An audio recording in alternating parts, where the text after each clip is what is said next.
Well, hello, and welcome to Working Lunch. This is usually a live program that you get to watch right on Facebook Live.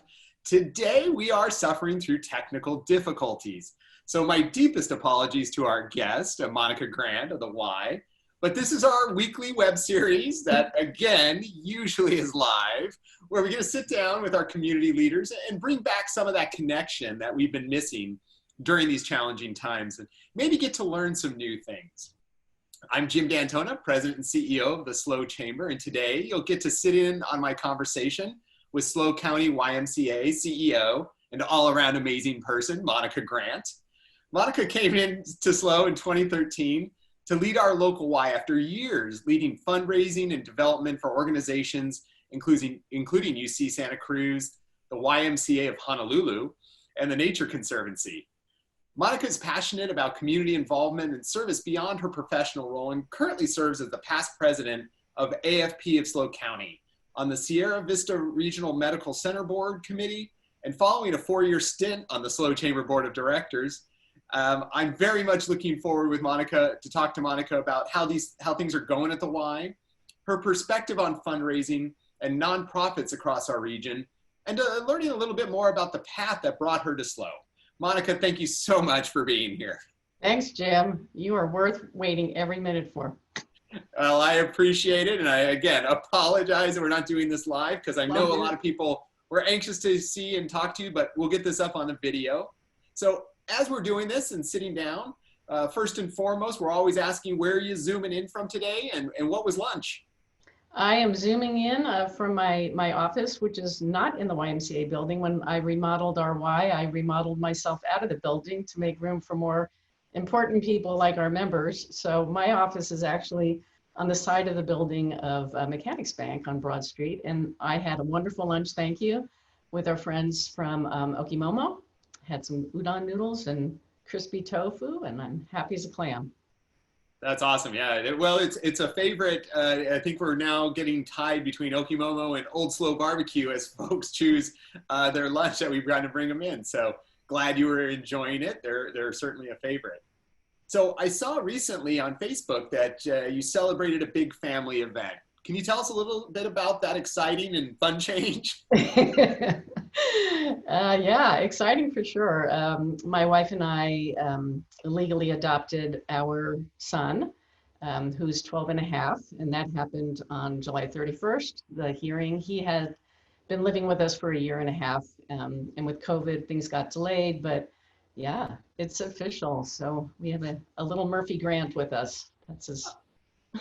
That's so awesome. Congratulations to all of you. I mean, again, that you didn't start out kind of planning for this for COVID, certainly, and then obviously having a child at home. So now you're part of the scores of parents juggling work while educating children at home, and dealing with a child at home during COVID. How's that going? I will say my foray into parenthood has been incredibly humbling, for sure. And, I think my feeling is that most parents, including us, the first couple of months of the pandemic, we were all seeing some real, positive outcomes from getting to be home with our kids, the bonding, various things, more exercise outside of the family. Going into month 6 pretty soon, nobody thinks any of it's good anymore. Like, pretty much, we're like, get me out of here, So we've come a long way in how we're feeling about that, family time together.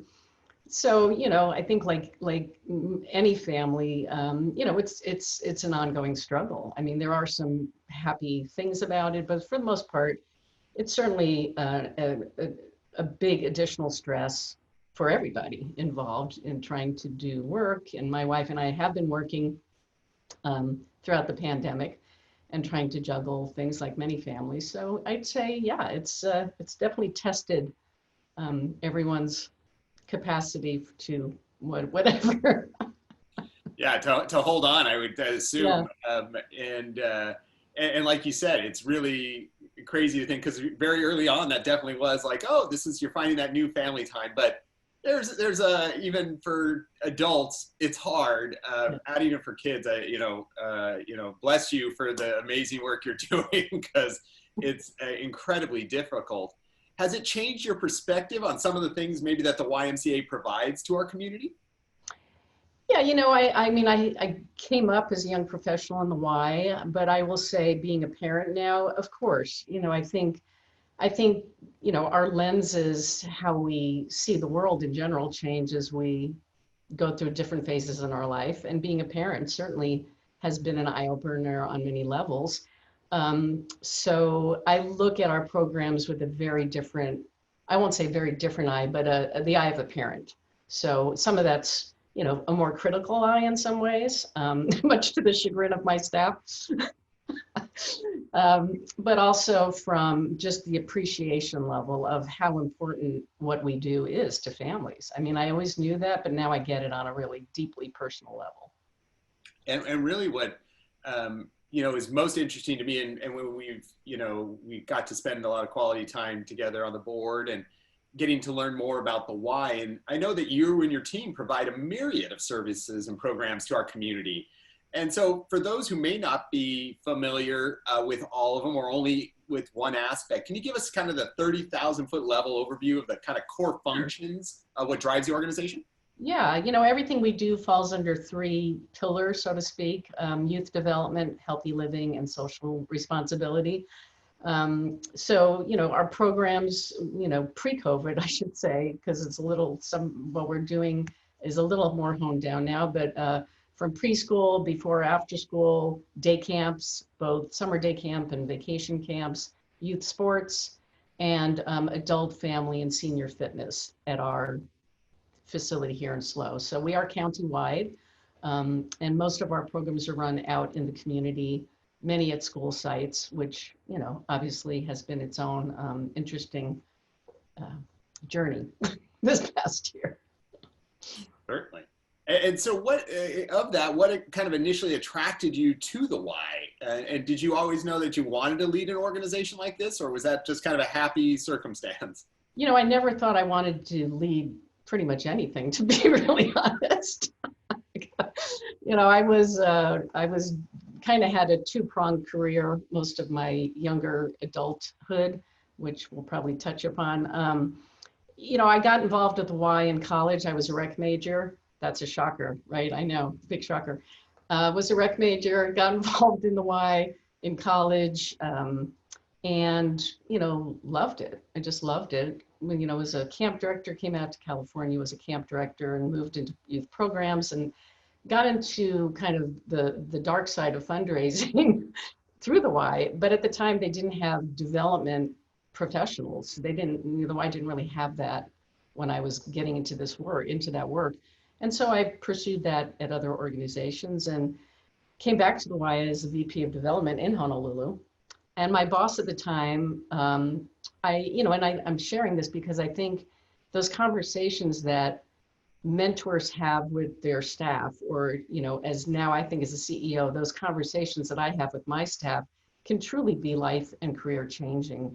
I remember my wife and I were driving home from an event in Honolulu, and my boss, the CEO, was in the back seat. He'd been drinking a lot of wine, and so he's waxing poetic. But at one point, he stops and says, out of the blue, it would do my heart good if you would think about being a CEO of a Y, because you would be amazing. And this is like 15 years ago. And I was like, what? First of all, you're crazy. But it stayed with me, and I think that he saw something that I hadn't even really seriously considered. And then I did start pursuing a master's. And when this position opened up, my predecessor retired. I thought, yeah, I want to be CEO at a Y, and this sounds like a really great place to do that. And it's been a wonderful experience for 7 years now. Well, you touched on something that, I think is so underappreciated because it is so hard. You said you were a VP of development. I know that you've served as the past president for our local association of kind of fundraising professionals chapter. Can you talk a little bit about that? Are there trends or themes you've seen in the nonprofit and fundraising sector, especially during this COVID, which has just got to make it so much worse? Yeah, I think that there's some fundamental core things that, whether you're a nonprofit or a for-profit, I think have really, to me, any kind of a crisis, and COVID, right, obviously up there, shines a huge spotlight on an organization, what's wonderful in an organization and what's weak, right? That's just whether, I think that's been true for everybody's experience. It's like a huge beam of light on, you're the great things and the flaws. And us as individuals too, by the way, no doubt about that. So I think there's some core things that have always been important, but the pandemic has been a really brutal reminder of some of these, the importance of some of these things. And some of these are, I think, very much tied into fundraising.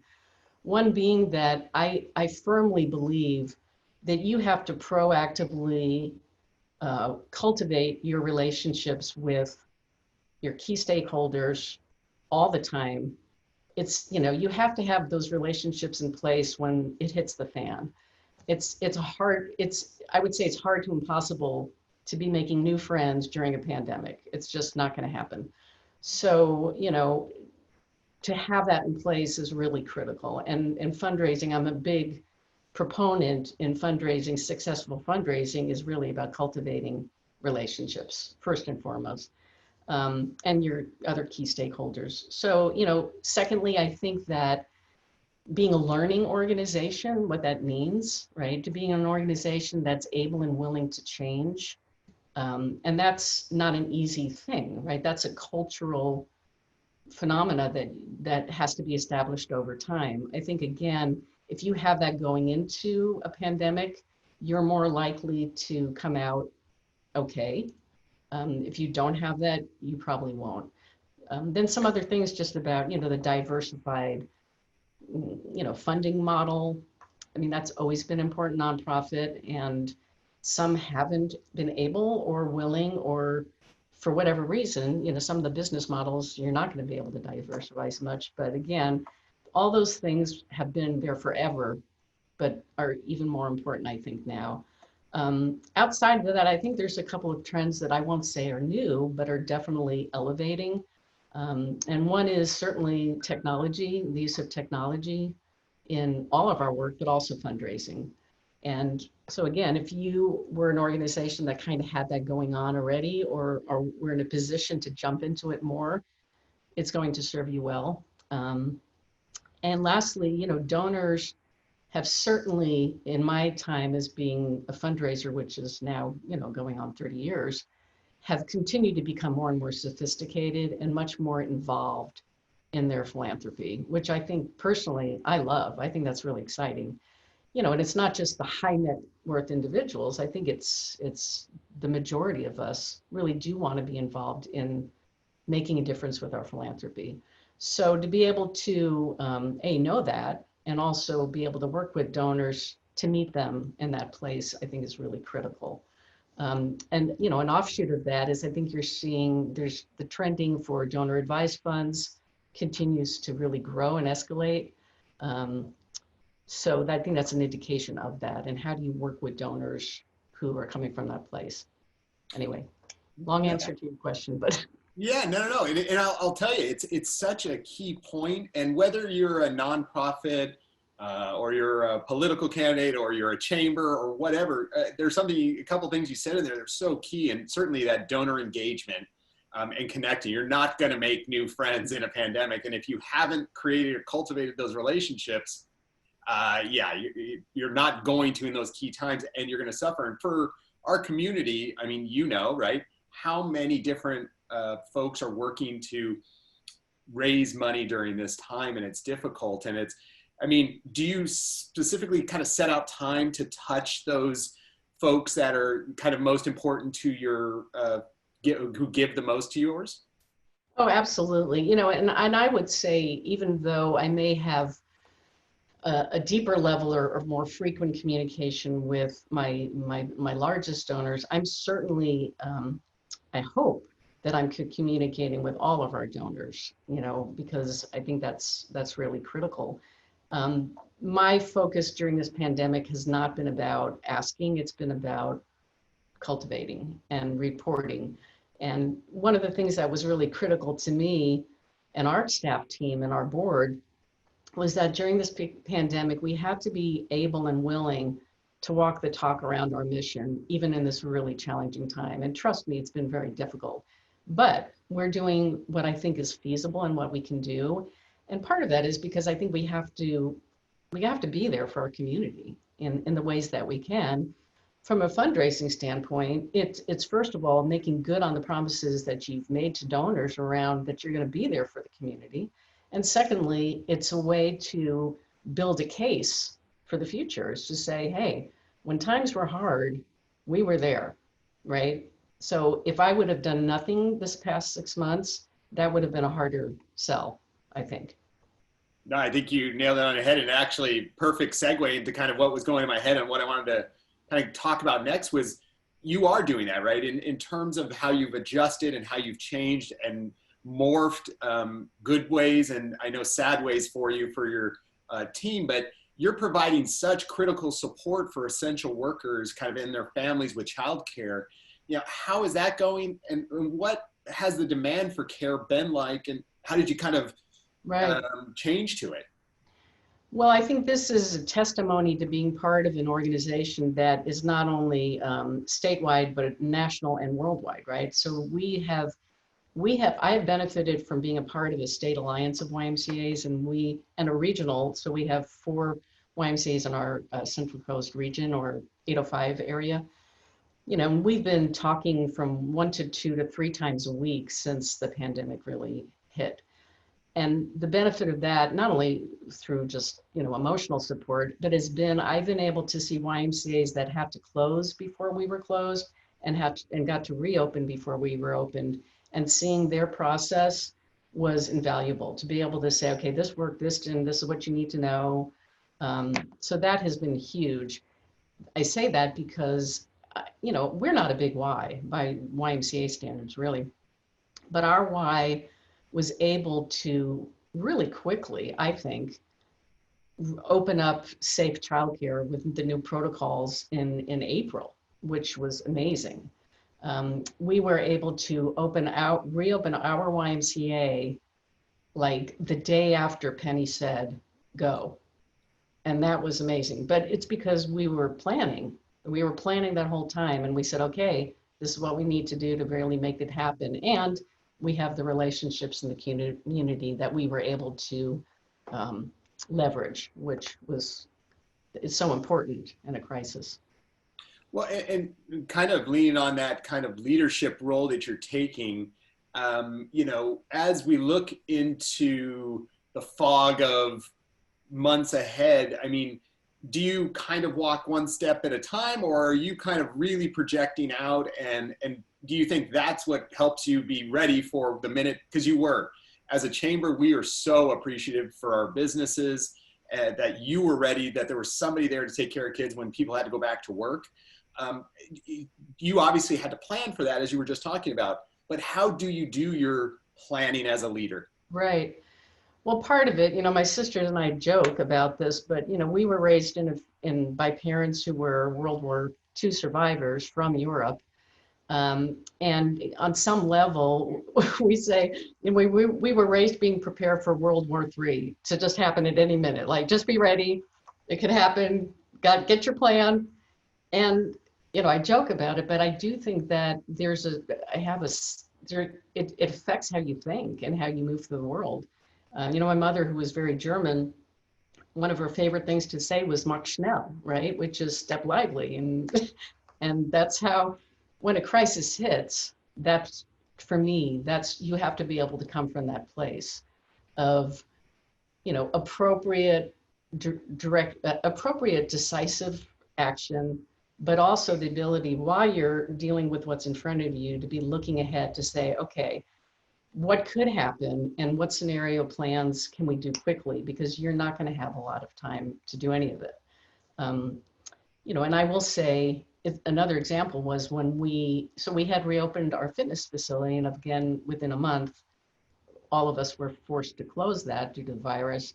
But because of planning, we were able to move our fitness outdoors, which was not an easy task. And our members are loving it,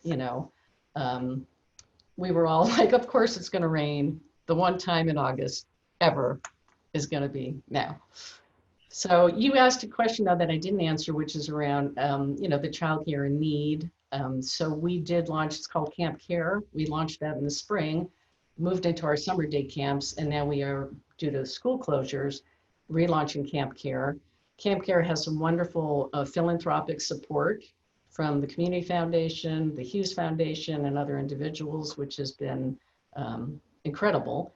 And, we're following the strict guidelines. There is no way, and this was true even before COVID, that the need for childcare will be met. And that's heartbreaking for me to say, but I think my friend Wendy basically shared with you the same thing. Wendy went, that was true before COVID. And now, we're doing what we can. And, I just really want to lift up my staff who are working in our childcare program now in Camp Care and all of those providers locally, because I think it's important to, recognize that those staff really are essential workers and have been since day one. And those staff are dealing with families and everything else like all of us, but, they love their jobs and it's a hard job and they're doing great. And I will put in a plug because the Y is hiring. Happy to say that. We are hiring primarily for our childcare programs. And it's amazing. And again, it is sad that there isn't enough resources surrounding the child care because it's so needed, and with so many strains on it right now of how you can do it, it's so difficult. But we are so grateful for all the folks out there who are doing it, especially from the chamber, because we really do see this as, besides a huge community issue, it is definitely an economic issue. And it's going to strain our economy while we aren't able to do this. So definitely looking for, we're always working towards trying to support that and do more for it. But we know that it's extremely difficult. So thank you again, as you said, to your team and to all those teams who are out there doing that. And kind of one of the points that I think I saw in something that you may be starting up is you're embarking on a partnership with Transitions Mental Health Association. Can you tell us a little bit about what's driving that partnership and what do you hope to kind of achieve out of that and how it came together? Yeah, well, so, Jill Bolsterwine and I have been good friends and met on the chamber board when I joined the chamber. And I'm an advocate and a practitioner, I hope, of mental health. Not so well this past couple of months, but, we have done partnerships with Jill and other organizations around, mental health and the importance of fitness and everything with mental health. This new partnership that we're embarking on or working on is around having a trainee or an intern who's a Cal Poly, psychology therapist kind of person embedded in our programs with our staff. So no, I won't say embedded in the programs. It's not like they're going to be working childcare, but I have felt there was a need for this for a while, but COVID's really just raised it for me. We have families that are really struggling. These kids have special needs and they're in our programs, and, our staff are not mental health professionals. They're amazing people and they may have some training, but just to provide staff coaching and training around what they may be encountering with the children they're serving, and to also work directly with some of the families themselves who might need some additional support that intern. So we're working on, I know they're doing some interviews, hoping that can work out. Well, and, kind of looking towards that same issue, as you were kind of talking about, in all that's kind of going on right now, is there something you're doing personally or as a family to decompress and maybe take a breath? I will say yes. So, I'm a very physically active person. So I try to golf, I try to bike, we hike. My son, to much to his chagrin, we're very active moms. And the other day, when we were going on a little hike, he said, in all seriousness, moms, I think you're exercising too much. I don't think it's a good idea. I'm like, all right. But anyway, so, exercise, trying to stay in connection with friends, all those things. But, one of the things that I'm conscious of with the families we serve, my staff, my family, is that, you've used that analogy, and I remembered learning this from a training that Transitions Mental Health did for my staff team years ago around stress management. And you have that rubber band, right? And it's getting pulled, it's starting to get a little loose. And at some point it may snap or whatever, it's breaking down. And I think that that is just the reality of, going into now soon month 6 of this is there's just so much that rubber band can hold up. And how are the coping mechanisms at some point, like the toolbox is harder to find that tool at the bottom that you didn't use that Allen wrench since 1985 and you need, but gosh, I'm going to find it. And,